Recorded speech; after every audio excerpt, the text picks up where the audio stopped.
Imagine going to an amusement park as a child.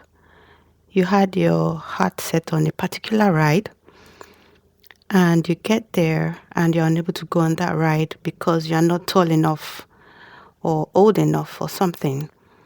It just comes with the territory. It's either you are this height or this age before you can get on the ride. Many times that's how widowhood feels like.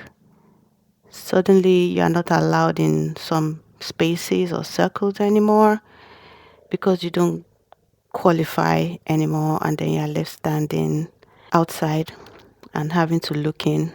Welcome to I Know How This Story Ends podcast. I'm your host, Tiwa Adetoye, a creative entrepreneur of fashion and art, an author, speaker, and most recently, a widow and single mom.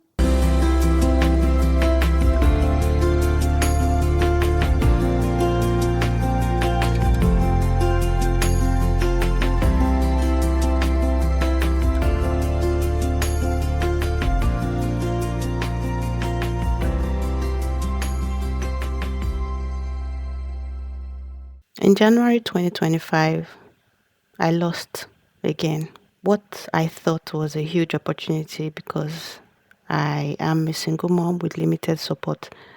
And I thought I would, by then that I would have been used to such shut doors. I remember it's really hot back then, and sometimes it's still hot now. But as I laid on my bed then, and I was unable to pray or even cry, I was in a space of, is this how it's always gonna be now? But I remembered how God heard my thoughts and showed up for me the year before. Sometime in July, the day before this particular day, I noticed I was running out of trash bags and paper towels and bathing soap. Unfortunately, I had a fever. I'd even called a church friend to help me watch my baby so I could nap for an hour. So on that day, I made a mental note to add that to the grocery list that I plan to draw up for shopping the following week. I was by myself, obviously, with my kids.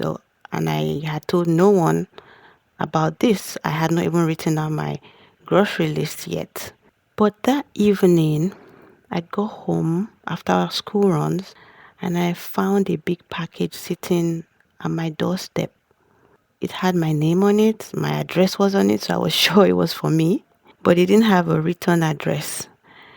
We got inside, I opened it, and behold, there were household items including trash bags and paper towels. And there was no note from the sender. To say I was overwhelmed and in awe would be an understatement. Because to somebody else, come on, it's just trash bags or paper towel. But for me, it was confirmation that God was listening to my thoughts, was on this hard and sorrowful journey with me, and cared so much about me that He would even send me trash bags and paper towels. I prayed and I blessed whoever God had used to bless me with those household items because they, the senders, will not even fathom how timely the items were. 2 weeks later, I found out who the senders were. They were not even in my state, but I thanked them and I prayed for God's blessings for them all over again. Another instance that always reminds me that God is with me on my widowhood journey was when I just had my baby and I wasn't lactating properly. I wanted to nurse my baby. But in addition to postpartum challenges, I was going through grief. All of that affected my body changes and milk supply. That particular one I prayed about. I wasn't even in the headspace to pray as much, but I wrote it as a prayer point to my church group and my friends that were praying along for me and with me that I want to be able to nurse my baby. God answered my prayers for wanting to nurse my baby. It took a while. The first milk storage bag was, I don't know, 1 meal or 2 meals. Then it increased to 2 bags and 3 bags and 4 bags while I was still supplementing with formula, of course. And eventually, sometimes I'll have 5 bags in the freezer, 10 bags in the freezer. And so sometimes when I'm feeling down, hopeless, I'll just open my freezer and I'll see the milk supply. I'm like, yeah, you know what? God who answered my milk supply prayers is definitely going to answer my other prayers, you know? And I just wanted to share that with you, my friend, to remind you, to remind us that God sees our tears. He cares so much about everything that concerns us, as little as milk supply or trash bags or paper towels, everything. And I am convinced He listens to our hearts and He also hears our thoughts. Psalm 56, verse 8, the Psalm of David says, "You keep track of all my sorrows. You have collected all my tears in your bottle. You have recorded each one in your book." And God does.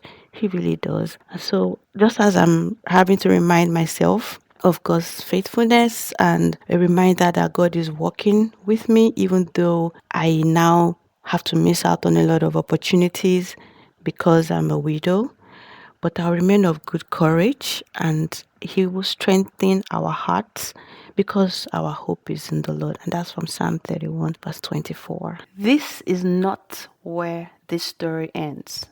But thank you for tuning in today. My website, tiwadetoye.com/podcast, is a great place to stay connected with me. And please share this episode with anyone, and I mean anyone, who needs a reminder about God's love for us. Until next time, friends, Tiwa is rooting for you.